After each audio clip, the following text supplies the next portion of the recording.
అంటే హిందుత్వం మాత్రం లేదు. ఎవరన్నారు? మీరు చెప్పిన విధానం అసలు హిందూ అనేది మతం కాదని వాళ్ళే చెప్తారు.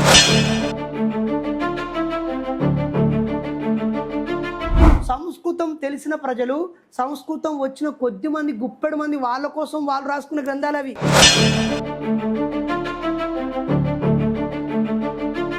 మనకు ఒకప్పటి చరిత్ర, క్రీస్తు పూర్వం 300 సంవత్సరాల నాటి చరిత్ర ఉందని మనకి ఇప్పుడు తెలిసింది. నువ్వు జై శ్రీరామ్ అంటే నువ్వు తప్పేముంది, అది ఆయన హక్కు కదా.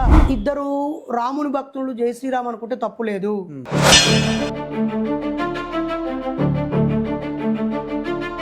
దేవుడు లేదని చెప్పినటువంటి బైర్ నరేష్ మరి కులం మాత్రం ఉందని ఎలా చెప్పగలుగుతున్నారు? దేవుడు అనే నమ్మకం ఈ సమాజంలో ఉంది.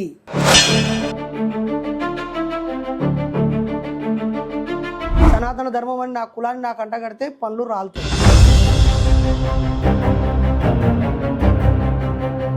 అంటే మీ దృష్టిలో రాముడైనా, కృష్ణుడైనా, బుద్ధుడైనా వీళ్ళు జస్ట్ మనుషులు మాత్రమే అంటారు?